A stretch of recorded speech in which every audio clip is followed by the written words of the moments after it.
जय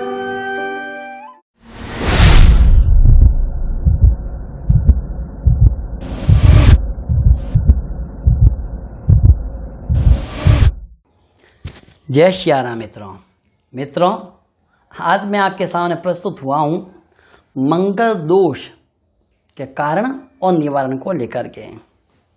मंगल दोष वैवाहिक जीवन के लिए बहुत ही कष्टदायक सिद्ध हुआ है। किसी भी जातक की कुंडली में लग्न में, चतुर्थ भाव में, सप्तम भाव में, अष्टम और द्वादश भाव में यदि मंगल ग्रह स्थित होता है तो मंगल दोष कहलाता है। लेकिन मंगल के ही समान केतु का भी प्रभाव होता है, इसलिए विद्वानों का है कि कुजवत केतु, अर्थात मंगल के समान केतु का भी परिणाम होता है। इन्हीं भावों में केतु के होने पर भी मंगल दोष होता है, ऐसा विद्वानों का मत है। लेकिन यदि आप कुंडली स्वयं देखना सीख रहे हैं या आप चाहते हो कि आपकी कुंडली में मंगल दोष है या नहीं है, तो इन पांचों भावों में स्थित मंगल के साथ ही आपको ये भी देखना है कि वह मंगल अंश बल पर कितना है। कोई भी ग्रह हो, सबसे अधिक 12 से लेकर के 18 डिग्री तक का जो ग्रह होता है वो सर्वाधिक बली होता है। अब आपकी कुंडली में मान लीजिए लग्न, चतुर्थ, सप्तम, अष्टम और द्वादश भाव में मंगल है तो सही, लेकिन वो अंश बल से कम है, वह अस्त है, वह मृत प्राय है, तो वह मंगल दोष कारक नहीं होता है। अंश बल से यदि कमजोर है या मृत प्राय है तो उसका कोई प्रभाव नहीं रहेगा, वो नगण्य फल देगा आपको। लेकिन यदि मंगल ग्रह अंश बल से भी मजबूत है और दिग्बली भी हो गया है, पाप ग्रहों से दृष्ट भी हो गया है, तो वह मंगल कुछ वैवाहिक जीवन में परेशानी उत्पन्न कर सकता है। लेकिन आज मैं आपको उस मंगल दोष को निवारण करने के कुछ आसान से उपाय बताने जा रहा हूँ। सबसे पहला यह उपाय है कि हनुमान जी की आराधना। हनुमान जी की आराधना करने से मंगल दोष में निवृत्ति होती है, या भूमि से संबंधित वस्तुओं का दान करने से। यदि कोई संपन्न व्यक्ति है तो भूखंड का भी दान कर सकता है। लाल ईंटों का दान है।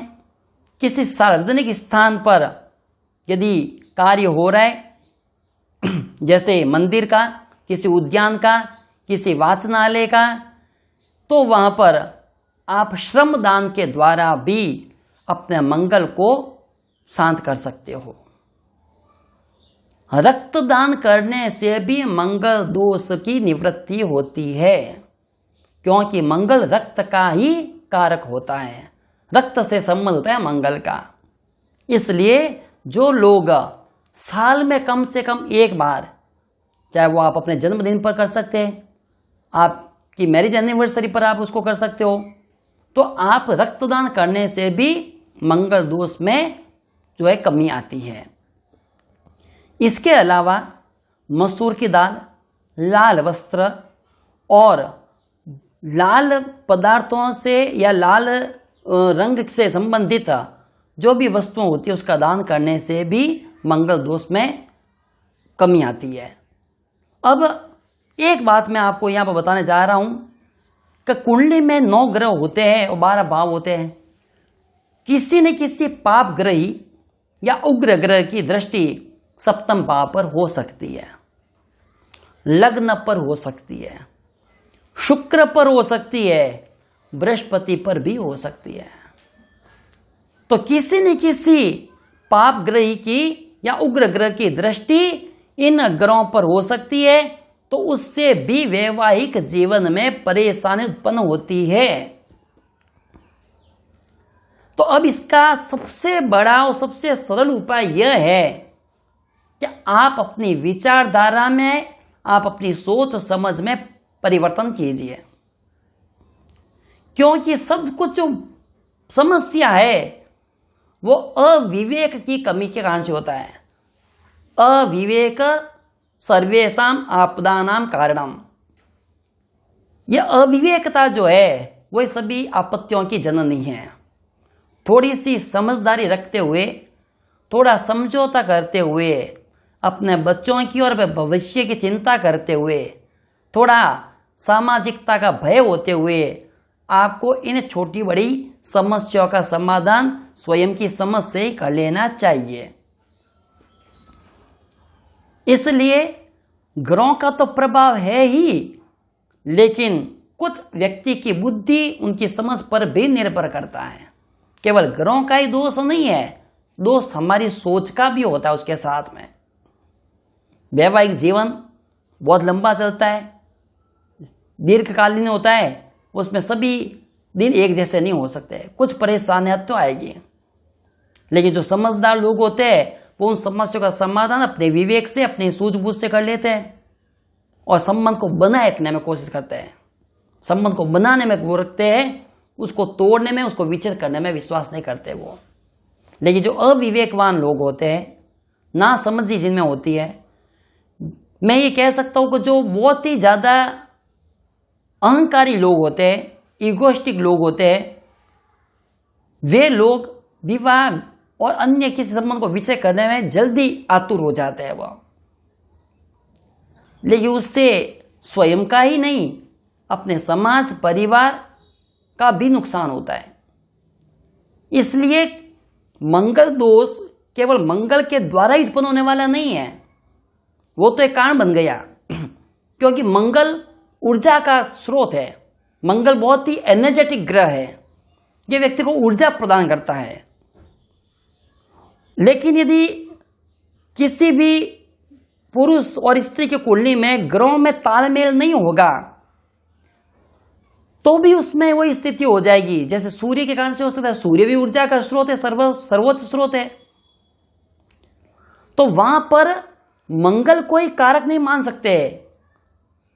मंगल के साथ में अन्य ग्रहों का प्रभाव और उनकी दृष्टियों को भी हमें ध्यान में रखना चाहिए। तो कुंडली मिलान करते समय मंगल दोष को देखना इसलिए जरूरी होता है कि लड़का और लड़की दोनों में जो मंगल है वो आपस में एक दूसरे से मेल खाते हैं या नहीं खाते हैं, दोनों का अंश बल बराबर है या नहीं है।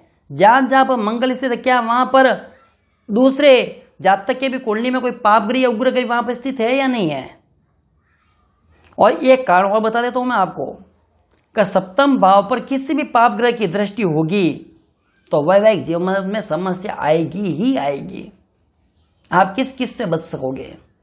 इसलिए इन ग्रहों से बचने का उपाय यही है कि अपनी सोच, अपनी समझ को बदलिए और साथ ही उन ग्रहों को शांत करने का भी उपाय कीजिए। मंगल के वजह से यदि वैवाहिक जीवन में समस्या आए तो मंगल के उपाय तो करने ही है। लेकिन आपको बताते तो मंगल ग्रह की समन के लिए हम हनुमान जी की आराधना करते हैं। हनुमान जी कितने बुद्धिमान थे, बुद्धि और विवेक से युक्त थे। तो उन्होंने अपनी समझ से, अपनी विवेक से सभी बड़े बड़े कार्य उन्होंने सरलता से संपन्न कर लिए।